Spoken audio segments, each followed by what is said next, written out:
A dog barks when his master is attacked. I would be a coward if I saw that God's truth is attacked and yet would remain silent. John Calvin. Telling a woman that she can't be an elder is a nonsense rule. If they claim to be in the body, we let them have it. Donald Trump is going to win in 2020 by an absolute landslide. Christianizing the American dream. Because the New Testament is utter horse. It's created by a bishop and an emperor. That's a fact. That's like established religious fact. Sowing is a blessing from God to make you rich. Jesus like a lottery ticket. The Lord spoke to my heart. Been very few times I've ever heard God be this articulate with me. And I'm telling you word for word, these words came into my heart. I'm not asking you to witness to him. I'm asking you to brush his hair. Sharply, that's what God commanded.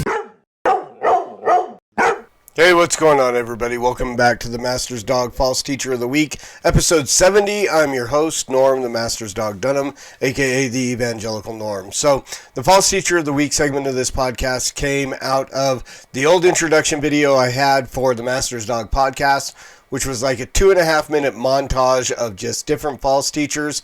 Excuse me, set to a really cool song called No Compromise by Result, used by permission.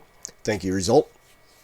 And someone came to me and said, you know what, I don't know who all these people are. I don't know what makes them false teachers. Some of them that I do know, I thought were okay. Could you break it down? So I started this segment of the podcast breaking down each of those false teachers in that montage. I started with Stephen Furtick because that was who she had a specific question about, and then systematically went through that introduction video and talked about each and every one of those people and what made them a false teacher. Since then, I have shortened the video up, used a beat that I made by myself on my phone just to cut out any copyright claims, stuff like that. And made it shorter, a little more versatile. I can take and put clips in and out and stuff like that. A little bit better. Less than 2 minutes of introduction for you guys to listen to. So that's where this came from. A little background for those who are new. Again, we keep getting new and new subscribers. At least 3 to 5 every week. New subscribers, that may not sound like a lot, but at 270 people, that's a lot every week. So, and that's because of you guys who are sharing the videos, commenting on the videos, subscribing yourself, all that stuff. That makes Mr. Algae Rhythm send the video out to more and more people who want to see it, and we end up with more and more subscribers. So thank you all very much who leave comments, who share, who like, who have subscribed. If you haven't subscribed already, please go ahead and hit that subscribe button, hit the notification, get all the stuff I release here on the Evangelical Norm channel on YouTube. So all that being said, we are down to episode 70 of our False Teacher of the Week. I have a long list. A lot of them are people that you guys have sent me suggestions on. I've got a couple of people that I'm looking into right now that I will be adding to the list. Hopefully in the next 3 to 4 weeks, I'll be interposing them into the list that I already have. That's going to be my commitment. If you send me somebody who you want me to look at as a false teacher and I investigate and they turn out they really are heretical, blasphemous, whatever, I'm going to bump them up because you guys want to see it. So I'm going to take care of you, the viewer, the listener, and so on. So keep sending those suggestions to me, and I will get those out. Next week is going to be one that has been a request on the YouTube channels. But this week, we are looking at the late Fred Price, Apostle Fred Price, who is a little background on him. Again, there's two things I like to do with false teachers. Is one, I'll read you what their own website says, what they say about them, and then we'll kind of get into like the Wikipedia or other websites that talk about them, and we'll get to talk about what makes them a false teacher. So this is from... what is the name of this website? CrenshawChristianCenter.net. This is the bio on the late, quote-unquote, Apostle Frederick Casey Price. So let's get, if I can get it to pull up. There we go. Fred Price's bio. There we go. Apostle quote-unquote apostle. Frederick Casey Price is the founder of Crenshaw Christian Center in Los Angeles, California. He began CCC in 1973 and shepherded it into a ministry of world renown, with services held in the 10,000-seat Faith Dome. In 1978, Apostle Price received instructions from God, okay, red flag, to begin television broadcast, and as a result, ever-increasing faith ministries began broadcasting in 5 major television markets. Thus, the television broadcast soon after became global. EIFM can be viewed on many television stations in all 50 states and in foreign countries. Apostle Price is also heard on numerous radio programs and 19 internet broadcast stations. Additionally, he can be seen on most social media platforms, including Facebook, Twitter, Instagram, YouTube, Pinterest, and others, blah, blah, blah, blah, blah. So, again, that's kind of the breakdown on him. They mention, although he had already operated in the fivefold ministry gift of apostle in 2008, Apostle Price was publicly affirmed as an apostle of faith. Okay, we'll talk about whether or not they're actually apostles today, whether the office or gift of apostle still exists. I believe in the gifts, and that there is a gift of apostle, essentially, which I would say is kind of like missionary, the sent ones, but there are no official apostles. There were 13, right? Well, yeah, 13 if you continue to count Judas. There are 13 apostles, Paul being the last one to be added in. Actually, I guess you could say 14, because they did replace Judas with Matthias. So, again, part of it being an apostle was someone who knew and was commissioned by Jesus himself, right? Those were his apostles. Everything else, I mean, we have those that are commissioned and sent and called and so on. That would not be an apostle. That would be someone who has kind of a gift of apostleship. So, but again, this is what Fred Price, this is what they say about him. Again, very much into the prosperity ministry, the faith healing, which kind of makes you wonder, because February of last year, he passed away due to complications from COVID. You have to go. These are the people who proclaimed the ability to heal others, but they could not heal themselves. And again, it's a tragic thing that this man passed away. We're not, trying to glorify in his death, which, don't get me started. Social media, internet, people who are unvaccinated, who are dying for COVID and stuff like that, and just the way that people celebrate their deaths. We are not celebrating the death of this man. It's a tragic thing, especially if he left this world teaching heretical things about God and unrepentant. Because then at that point, it is absolutely tragic that he has passed away, and ultimately hell would be the destination. Again, we hope, we pray that this man repented of his sin, of the heretical teachings that he made before he passed, but we don't know. We'll see when we get there. So a little bit just about what Wikipedia has about him, the Word of Faith Ministries that he began.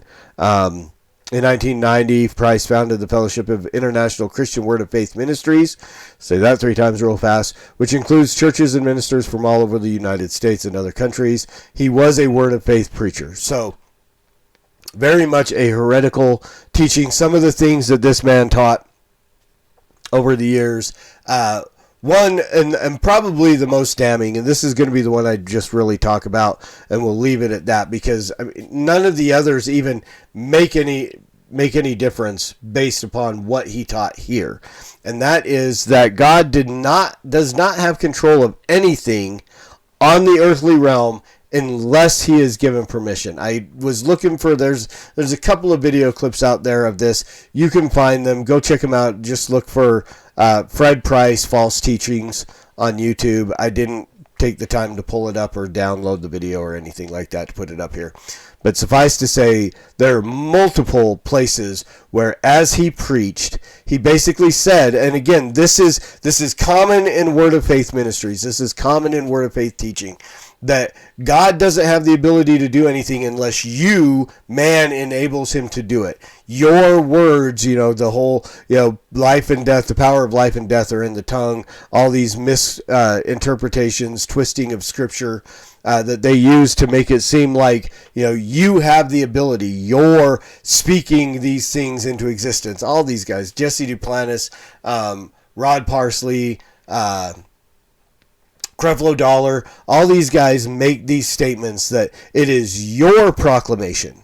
Joel Osteen, decree and declare. You decree and declare, and God is bound by your declaration to do whatever it is that you have insisted God do. And if it doesn't happen, then obviously you didn't have enough faith. That's where this heretical teaching about God is sovereign.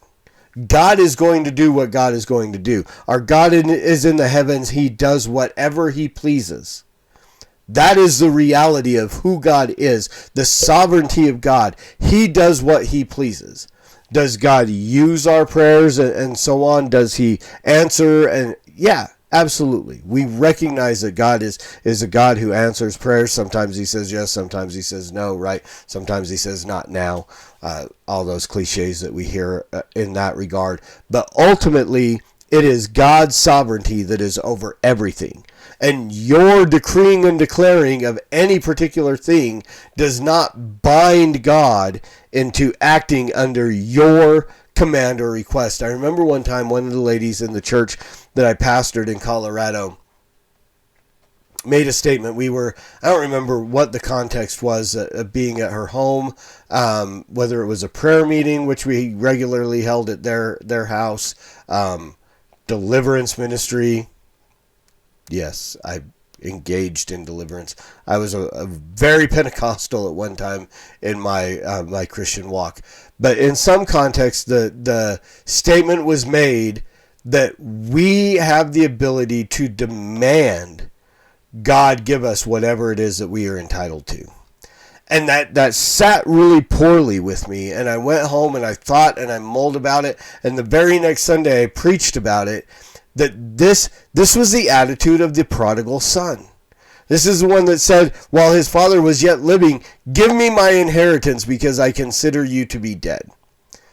Demanding that the father give him his inheritance. And then he went off and squandered it. The same attitude is what some of these Word of Faith people have, that you get to demand that God give you whatever it is that you feel like you are entitled to, whether you're entitled to them or not.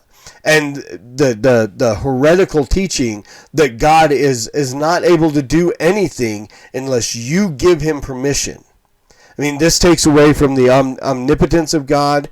It takes away from the omniscience of God. Again, he is taking and twisting the character and nature of who God is, the person and nature, which is an essential of the Christian faith. We have to understand that God is truly sovereign. God is truly all-powerful, all-knowing, all-present. These are aspects of God that cannot be altered in any kind of our teaching because it diminishes who God is. And that's, again, part of what the Word of Faith does, is there is a deification of man, and I'm making up a word, humanification of God. Right? You're elevating man to a level that man doesn't belong at, and you're bringing God down to a level that dishonors and blasphemes who he actually is. And so, all of that being said, and there's a lot of there are hundreds of other things. Well, I'm probably not hundreds. That's an exaggeration. I shouldn't exaggerate on a podcast where I'm calling out false teachers. There are places, another one that I heard as I was looking at some of the things that he said, was that it wasn't on the cross and Christ's death that brought about our salvation, but the fact that Christ went to hell. If you believe the Apostles' Creed, I'm not calling you out. I don't firmly believe that Christ went to hell and was tormented, but this is what, again, a lot of these teachers, Joyce Meyer, Joel Osteen, Creflo Dollar, Fred Price, had taught, is that salvation did not come from the death on the cross, from the shedding of his blood, but from him going to hell and being tormented. The quote that the comment that I heard from Price was that Jesus entered into hell after coming off the cross, and there was Satan seated on his throne. Satan does not have a throne. Let's just make that clear. He may be the prince and the power of the air. He may have some sort of dominion on this place right here and right now. Satan does not have a throne in heaven or in hell. He is not ruler.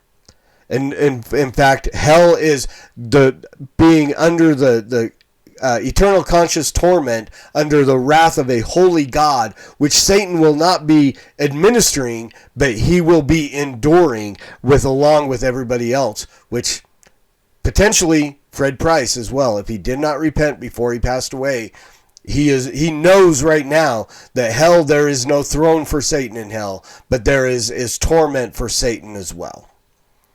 And so, again, these are things that just compounded together that make more and more of a false teacher out of Fred Price. And why do we talk about a dead man as a false teacher? Because, again, just like reading from their website, there are still hundreds of places where people, hundreds if not thousands of videos of him preaching false teachings on YouTube, social media.